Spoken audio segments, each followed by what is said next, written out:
የኢትዮጵያ ሀገራዊ ምክክር ጉባኤ በቀጣዮቹ 2 ሳምንታት ሊጠናቀቅ እንደሚችል ኮሚሽኑ አስታውቋል።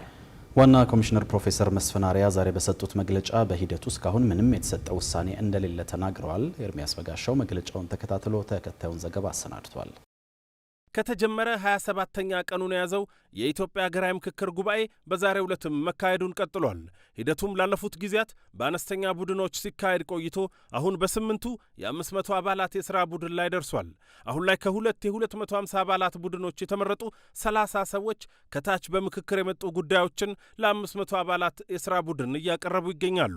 ይህን ሥራ ያጠናቀቁም ያላጠናቀቁም ቡድኖች እንዳሉና እስከ ነገ ከሰዓት በኋላ ድረስ ያጠናቅቃሉ ተብሎ እንደሚጠበቅ የኢትዮጵያ ሀገራዊ ምክክር ኮሚሽን አስታውቋል። ዋና ኮሚሽነሩ ፕሮፌሰር መስፍን አርአያ ሂደቱን አስመልክተው ዛሬ በሰጡት መግለጫ ይህ የጉባኤው የመጀመሪያ ወቅት ብዙ ጭቅጭቆች ሊኖሩበት እንደሚችሉ የሚጠበቅ ነው ብለዋል። እንግዲህ ይህ ሂደት እንደምትገምቱት ቀላል አይደለም። ለምን ከታች ጀምሮ ከ10 ጀምሮ ሲብላላ የመጣ ሀሳብ ብዙ ጥያቄዎችን ያስነሳል። አንደኛ 10 ላይ በነበርንበት ጊዜ ጥያቄዎቻችን አልተካተቱልንም የሚሉ ምክረ ሀሳቦቻችን አልገቡልንም የሚሉ 50ም ላይ 250ም ላይ ሊስተዋሉ ይችላሉ። በደንብ እንደሚገባችሁ በዚህ በአንድ ወር ሂደታችን ውስጥ በምክክር ሂደት ውስጥ የመጀመሪያዎቹ ምዕራፎች ብዙ አለመግባባቶች የሚታዩባቸው፣ መጨቃጨቆች የሚኖሩባቸው፣ ብዙ ስሜት ተጭነን የመጣንባቸውና እነኛን ስሜቶች ወደ ብዙሃኑ በምናመጣበት ጊዜ የኔ ስሜት፣ የኔ ጥያቄ፣ የኔ መብት እዚህ ውስጥ መግባት አለበት ብለን የምንጨቃጨቅባቸው ሂደቶች ናቸው። ዋና ኮሚሽነሩ አክለውም እንዲህ ያሉት ጭቅጭቆች ተመካካሪዎች ከየመጡባቸው አካባቢዎችና ከየወከሏቸው የህብረተሰብ ክፍሎች ይዘዋቸው የመጧቸው ምክረ ሀሳቦች ተቀባይነት እንዲያገኙ ለማድረግ ከሚያደርጓቸው ጥረቶች ሊመነጩ ይችላሉ ብለዋል። እንዲያም ሆኖ ኮሚሽኑ ተሳታፊዎችን ከጉባኤው እንዲወጡ ከማድረግ ይልቅ ከጉባኤው አካሄድና ስነ ምግባር ደንብ ወጣ ላሉ አካሄዶች እርማት እየሰጠ ለመሄድ መምረጡን ተናግረዋል። የሆነ ሆኖ ትኩረታችን ግን ትልቋ ምስል ኢትዮጵያ ነች ነው ያሉት። በዚህ ምክክር ሂደት ውስጥ አንደኛው መርህ መከባበር ነው። ሁለተኛው መነጋገር፣ መደማመጥና ወደ መሃል መምጣት ነው። ሶስተኛው ትልቁ ነገር ልናሰምርበት የሚገባው ነገር ቢኖር በየመንደራችን በየአካባቢያችን ይዘን የመጣነውን ጥያቄ እዚህ መልሰን ልንሄድ አይደለም። እዚህ የመጣ ነው ሀገራችንን ኢትዮጵያን ማዕከል አድርገን መሆን አለበት። ይሄ በትክክል ሊሰመርበት ይገባል። የኢትዮጵያ ሀገራዊ ምክክር ጉባኤ 4000 ተሳታፊዎች በ8 አጀንዳዎች ላይ የሚመክሩበት ሂደት እንደሆነ ይታወቃል። ሂደቱን አስመልክቶ አስቀድሞም ከተጀመረም በኋላ የተላለፉ ውሳኔዎች ስለመኖራቸው የሚገልጹ መረጃዎች ይሰራጫሉ። ዋና ኮሚሽነር ፕሮፌሰር መስፍን አርአያ በዚሁ መግለጫቸው ላይ እስካሁን በጉባኤው የተላለፈ ውሳኔ የለም ነው ያሉት። እዚህ በአሁኑ ሰዓት ውሳኔዎች እየወሰን አይደለም። እስካሁን ድረስ አንድም ውሳኔ በአንድም አጀንዳ ላይ አልተሰጠም። ምናልባትም ወደፊትም አይሰጥም። ውሳኔ የሚሰጠው ምንድን ነው? ምክረ ሀሳብ ነው።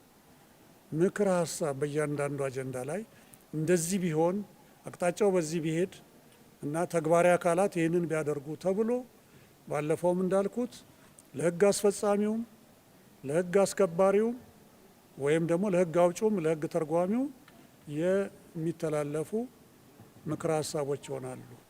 ለፖለቲካ ፓርቲዎች የሚሰጡ ምክረ ሀሳቦች ይኖሩናል።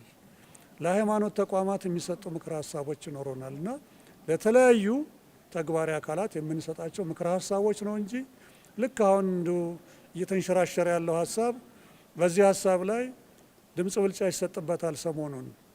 ስለዚህ በጋራ ተመካክረው ከደጅም ከውስጥም ያሉ ሎቢ ተደርገው በዚህ ውሳኔ ላይ እንዲህ ሊያደርጉ ነው የሚባለው ነገር ከአሉባልታ ያለፈ አይደለም።